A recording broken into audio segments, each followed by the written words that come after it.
हाय दोस्तों, कैसे आप सब लोग। मेरा नाम है नितिन और आप सभी का स्वागत है नितिन मीना यूट्यूब चैनल में। दोस्तों, आज वीडियो हम कुछ अलग तरीके से स्टार्ट करते हैं। अलग तरीके से मतलब स्क्रीन पे आपको दिख रहा होगा, यहाँ पे दो टाइप के फ़ंड आपको दिख रहे होंगे, फ़ंड ए और फ़ंड बी। यहाँ पे दोस्तों फ़ंड ए का जो एन है वो 10 रुपये है। फ़ंड बी का जो एन है 100 रुपीज़ है। सेम रिटर्न है, बाकी यहाँ पे हम एन पे ही मेजर फोकस करने वाले हैं। यहाँ पे दोस्तों वीडियो को पॉज करके आपको सिर्फ कमेंट में इतना बताना है कि अगर आपको कोई फ़ंड लेना है एन को देख के, तो आप कौन सा फ़ंड लेने वाले हो। फ़ंड ए खरीदना चाहोगे या फ़ंड बी खरीदना चाहोगे, आपके लिए सही फ़ंड कौन सा रहेगा एन के आधार पे।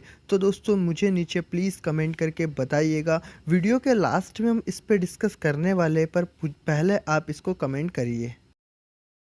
दोस्तों, हम लोग यहाँ पे बात करने वाले एन के बारे में। दोस्तों, इस वीडियो में मैं एक चीज़ आपको एडिशनल बताना चाहता हूँ। अगर ये वीडियो आपने स्टार्ट से लेकर लास्ट तक देख लिया तो फ्यूचर में आपको एन के रिगार्डिंग कोई भी कन्फ्यूज़न नहीं रहेगा। अगर आप एक इन्वेस्टर हो, आपको म्यूचुअल फंड जब आप खरीदने जाते हो तो एन देख के आपको फ़ंड खरीदना चाहिए या नहीं खरीदना चाहिए, एन आपको किस तरीके से हेल्प करता है, सारी बेसिक चीज़ों पे हम लोग यहाँ पे बात करने वाले हैं। तो एन का फुल फॉर्म होता है दोस्तों नेट एसेट्स वैल्यू। सबसे मेन होता है कि इसका हम कैलकुलेशन कैसे करते हैं, कैलकुलेट कैसे होता है एन इसके बारे में हम लोग यहाँ पे बात कर लेते हैं। दोस्तों, एन को कैलकुलेट करना काफ़ी ईजी रहता है।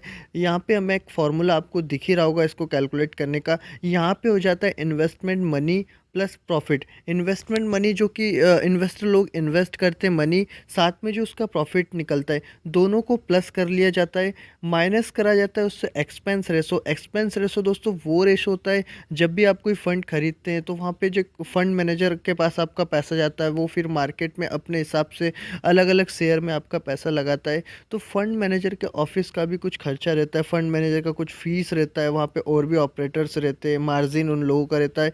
ये सारा जो रेशो रहता है वो एक्सपेंस रेशो रहता है। Expense ratio fund to fund vary करता है कि वहाँ पे कितना किस कौन से फ़ंड का एक्सपेंस रेशो है। बाकी इसमें इतना भी कोई डिफरेंस नहीं रहता है।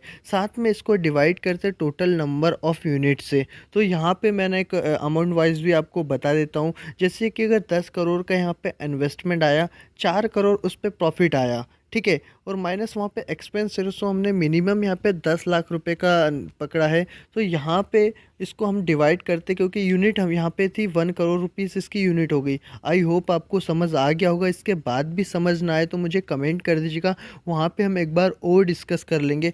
तो यहाँ पे जब हमारा बेसिक चीज़ें हो जाती है, तो यहाँ पे जब हम एक्सपेंस रेशो की बात करते तो एक्सपेंस रेशो मैंने आपको क्लियर कर दिया था कि एक्सपेंस रेशो में क्या क्या चीज़ें आती है। यहाँ पे हम यूनिट की बात जब करने जाते हैं तो पर यूनिट जो आता है वो 13 रुपये 90 पैसे यहाँ पे पर यूनिट आता है।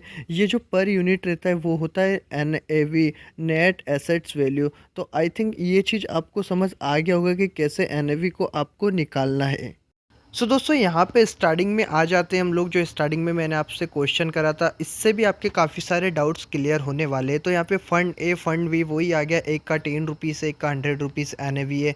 तो आई होप मैं कि आपने कमेंट कर दिया होगा अभी तक कि आप कौन सा NAV वाला फ़ंड लेने वाले हैं या फिर आप कौन सा NAV वाला फ़ंड लेते हैं। तो यहाँ पर मैं आपको एक चीज़ क्लियर करना चाहता हूँ कि अगर आपका आंसर ए होगा तो आप बिल्कुल गलत है, और आपका आंसर अगर बी है तो भी आप बिल्कुल गलत है। अभी कन्फ्यूज़न आपको क्रिएट हो रहा होगा। तो दोस्तों, मैं एक चीज़ आपको पहले बता दूं, जो NAV होता है वो डेली कैलकुलेट होता है। तो हम जब भी अब कुछ फ़ंड को लेने जाते हैं तो वहाँ पे जो NAV होता है उसका कोई भी मेजर इशू नहीं रहता है कि फ़ंड का NAV कम है तो आपको ये फ़ंड लेना है, फ़ंड का किसी का NAV ज़्यादा है तो आपको वो फ़ंड लेना है। ये कुछ भी वहाँ पे मैटर नहीं करता है।